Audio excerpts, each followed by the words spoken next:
what's going on, guys? Gannon here, and we are here for the episode 4 review of Picard. And let me tell you, I think I said this about the last episode, but this episode was better than the last. For me, they just keep on getting better and better. If anything, this episode gave me everything I asked for and more. Okay, so at the beginning of this episode, we're back on Chris Rios' ship, which I don't know the actual name of it, but it translates to the Mermaid, so I'm just gonna call it the Mermaid. A little back and forth between Chris Rios and Dr. Agnes Jurati, kind of unimportant, a little bit of character development, a little bit of backstory for Agnes, just not anything really worth mentioning. We go to this holodeck on the Mermaid, and Picard is there with another EMH program. So it seems like Chris Rios just, kind of has a split personality disorder in the form of EMHs. This dude has a bunch of EMHs, gosh, that's hard to say. Everywhere, they all have their own little different personality. They speak a different language, a different dialect, have a different tongue. So we've seen 3 so far, or maybe even 4. We got the Scottish one, or the Irish one,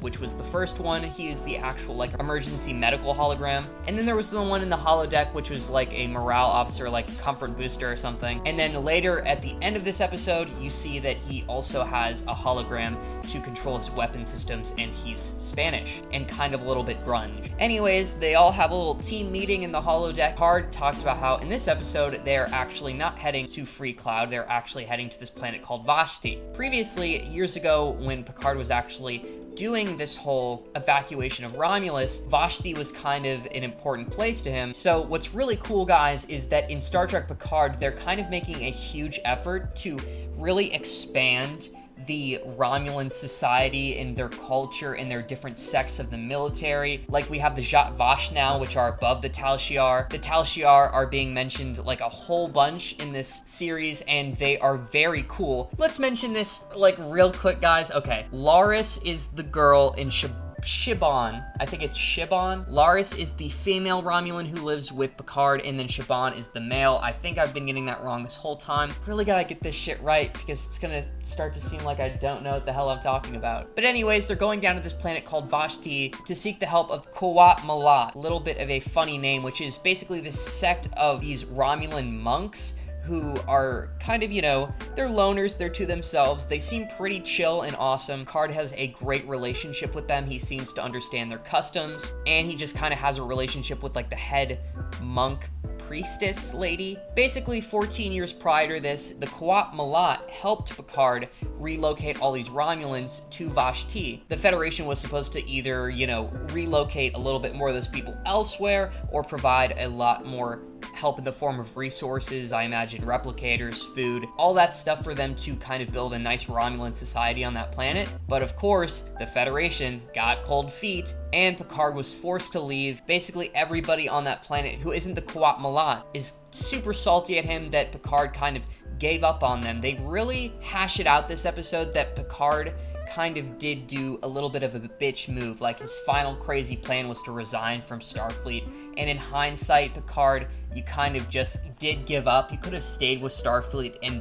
bided your time and pressed them a little bit more in attempts to help the Romulans. You didn't have to just up and leave Starfleet, and they're really hashing that out in this episode, that Picard, the Federation, they did just kind of get cold feet, give up, and fail the Romulan people. They go back to this planet, and you learn that there's this Romulan rebirth movement that seems to actually have Jim Crow level segregation. There's a sign that says Romulans only. Also, this planet is beautiful. In the flashbacks and everything, they CGI'd a whole bunch of cool floral plants and all that stuff, and it was really impressed me. They're all salty at Picard and everything that they gave up on him, and it's not exactly too smart for Picard to be returning, but Picard kind of has an incentive to returning. In a flashback, you learn he had this really close relationship with a Romulan boy who he rehomed there. It's kind of implied that he's orphaned, doesn't have anybody else. I don't think they explicitly say that or anything. I don't exactly remember, but he kind of just seems to be on his own.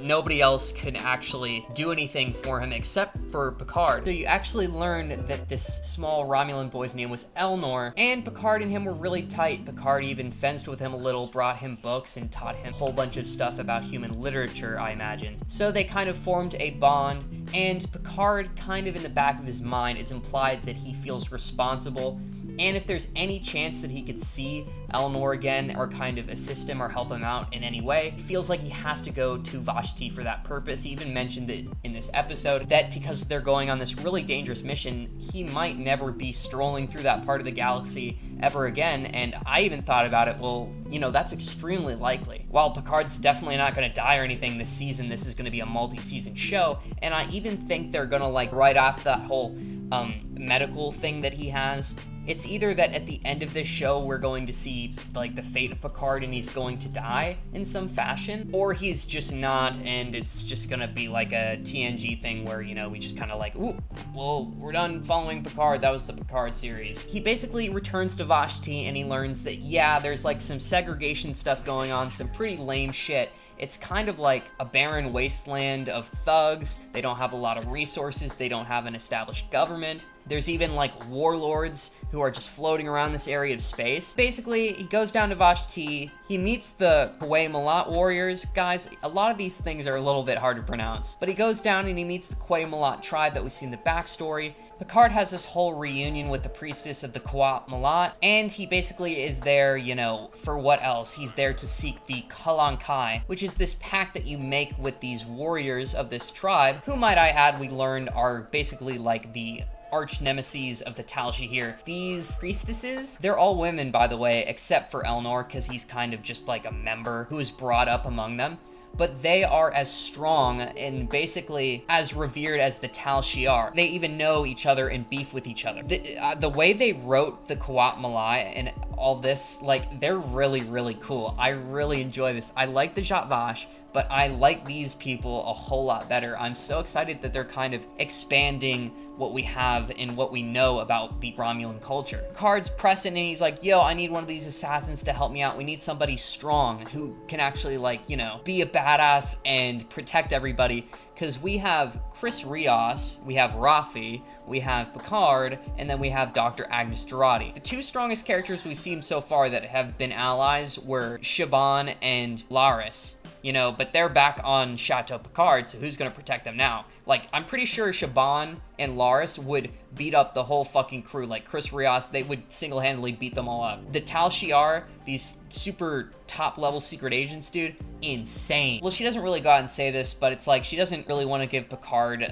like, a priestess or anything. Like, why does Picard even deserve that, or why does he even need that right now? So she is like, I have a better idea. Why don't you just take Elnor? I mean, he's one of our strongest fighters. You need to get him off this damn planet. You left him here 14 years ago. So then Picard's like, oh, well, that's actually a fine idea. So then he goes and sits down with Elnor. Elnor, by the way, probably going to be like my favorite character of the series. He's just a really calm, cool, nice guy. He looks awesome. He's Romulan Legolas, basically. But when Picard goes and like, oh, will you be my Kalankai? Will you do this for me? Elnor is just like, well, you kind of did leave me here for 14 years. You're an asshole. I don't see why I shouldn't just leave you on your ass. You know, a little bit of an edgy teenager moment for Elnor there, but totally understandable. Like, I totally sympathize with this feeling. Right after that, Picard's like, fuck, well, this was a lost cause. At least I got to talk to Elnor, even though... That kind of reminds me, there's something I want to mention, is that in this series, guys, this is like the first series where it almost seems like Picard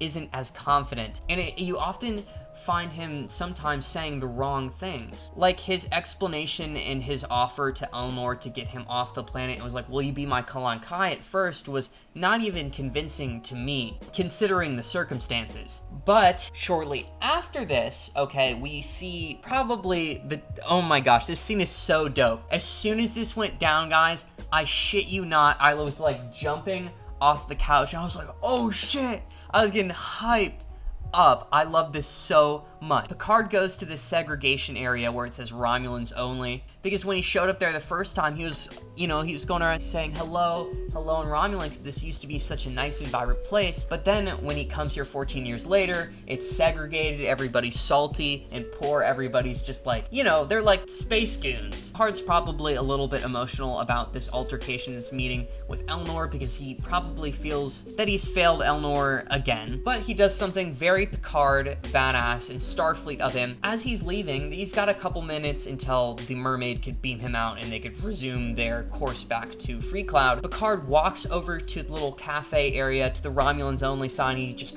fucks off with it. Fuck that sign. Dumbass, primitive way of thinking. What are you guys doing? I mean, this is like above Romulans. Picard throws the sign on the ground, walks on it. He's an old man. Anybody in this bar could probably rock his shit and murder him really easily. He's kind of a frailer old guy, but Picard doesn't care. He's doing the right thing here. He's coming over to the sign and he's like, what the hell are you guys doing? This is a bunch of bullshit. And then he walks into that cafe and sits down and he's like, waiter, come on, somebody help me. A couple people at the cafe get a little bit salty because they got some personal beef with Picard. This one black Romulan, and he explains that he used to be a Romulan senator, and he had a lot of hopes in Picard's speech and the things that he said about the evacuation. And then he explains to Picard the thing that he actually did wrong. And you can't help but agree with the guy. I mean, Picard did kind of fail them. He made a lot of false promises, and then when the going got tough and Picard decided that the last resort to do would just resign his commission and give up, that Romulan senator dude was there to explain to him, like, hey dude, you fucked up, you failed us, the Federation failed us, and now we're just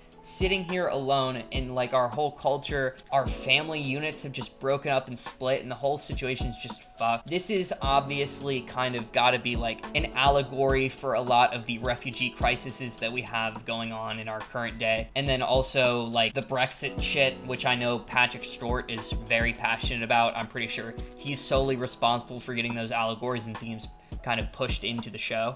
They're like, okay, put your dukes up, Picard. We're gonna settle this right now. And they throw him a sword. And Picard, whoo! Here we go, the fencing scene from the trailer. How cool is it gonna be? Only a little bit. Picard in his old age just kind of does a whah! You know, he parries this guy once. Just kind of to show that Picard has superior knowledge in the art of the sword, but probably not like superior physical strength capabilities right now, you know what I mean? I'm sure if the fight would have continued, Picard might have gotten his ass kicked. But here comes Elnor. Oh my god, it's so cool. I'm going to briefly cover the Borg shit, by the way, because the main focus of this episode is definitely Elnor and the stuff that's going on Picard's side. I didn't give really a flying fuck about what's going on in the Borg cube, I'm sorry. Elnor comes in and he shows his like Sasuke style blade. He's, you know, the ones that's got really no hilt on it. It's just kind of like a stick blade. And then Elnor looks at the Senator Romulan who's facing off against Picard. He's like, choose to live. That is so badass. When you are 100% confident that you're capable probably in slaughtering everybody around you, you literally walk up to a couple goons and you're like, you could either choose life or death. And the Romulan senator did not heed his words at all. He went right back in, and Elnor slaughtered like 3 guys. In this like quick span of a millisecond, he like slashed 2 guys, might have killed them. And then, I think I mentioned a couple times how I was hoping the Romulan Legolas would cut somebody's arm off. Oh boy, did they give me so much more. Shing!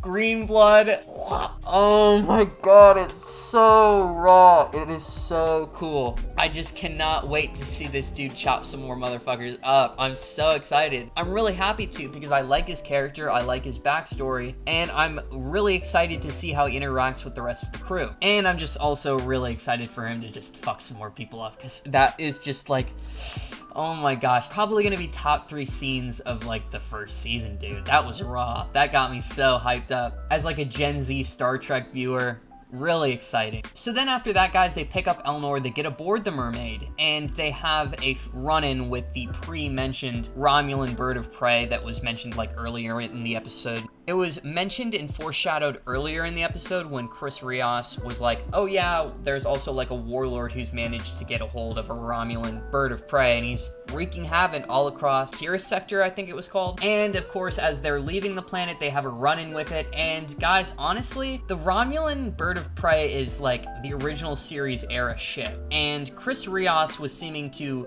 like be inferior to that ship in both speed and armaments. So Chris Rios' ship is ass. It's gotta be bad. Like, I don't see how the Mermaid in any way could compete with any modern Starfleet vessel if it's having this much trouble with a Romulan warbird that it needs to have some really shitty like pod probe ship come in and help it. But yeah, about the probe ship, we get this random weird probe ship that conveniently comes by. This is the only part of the episode that was a little bit wonky to me, because like the Mermaid's ass, it's having trouble with this the original series era ship. It's like ancient at this point in the timeline, right? Like, come on. And then they need the help of this small, tiny, like fucking flying through space top. That thing was insane. I really did appreciate the mechanics and the way that they basically showed the space fight with the actual like impulse movements of the ships going around and back around each other and like firing in straight lines. The fact that they're able to do that now with the CGI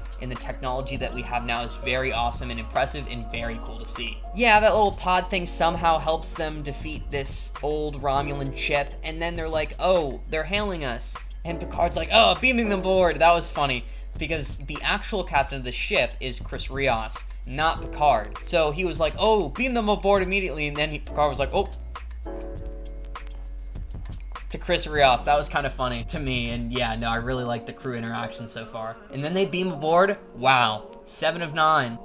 To be honest, guys, I've been grinding Voyager. Right now I'm at this 2-parter where they have to go back in time to Los Angeles during the 20th century, so I still have not met 7 of 9 yet. I was definitely hyped up and excited to see her, but I probably would be a lot more hyped up and excited to see her if I was familiar with her character prior to this. I've just been so busy, there was no way that I could actually like catch up with Voyager and the entirety of Voyager prior to Picard coming out and me like wanting to review it. But yep, I'm sure that's a bombshell, and like everybody else is super excited that's seen the Voyager series. I'm excited, and I don't even really know much about 7 of 9. So that's about everything that happened aboard the Mermaid with Picard and Chris Rios and Rafi and them. I'm really, really convinced Rafi just wants to go to Free Cloud to get some drugs or something, because she's very, very antsy to get there. It's almost like she's fiending. But yeah, and then there was the stuff that happened on the Borg cube this episode. Just a whole bunch of interaction between Soji and Narek that's kind of unimportant, you know, just some scandalous, just fuckery.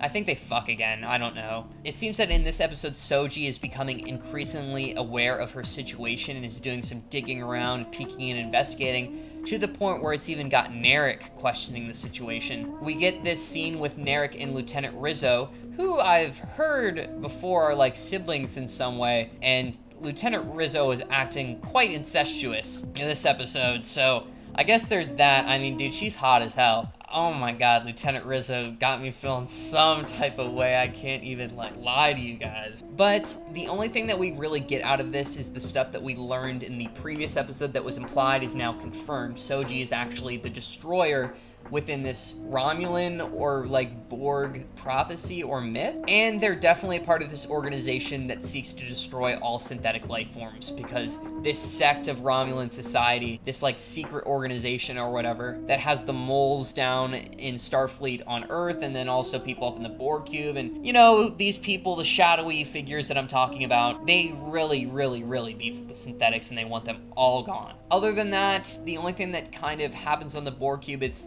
alluded that Soji's probably gonna do some more like digging next episode. That's about it. But anyways, guys, I give that episode definitely, I don't know, I feel like I've been rating Star Trek like horribly. If you go back to my old videos, I think I gave the, what did I do? Oh yeah, I gave Star Trek Enterprise like a higher rating than the original series on the funness scale. The original series is 100% like 10 times better than Enterprise. It's just that honestly, guys, like Enterprise is really fun. Like I have a lot of fun watching it. Same thing with the Picard episode. So when I tell you that I give this episode like an 8 or a 9 out of 10, just because I had a hell of a lot of fun watching it. This episode, I'm definitely gonna give it like an 8.5 out of 10. Dude, like Elnor, I was super hyped for him this whole time, and he's worth the hype. He did that fucking awesome scene, dude.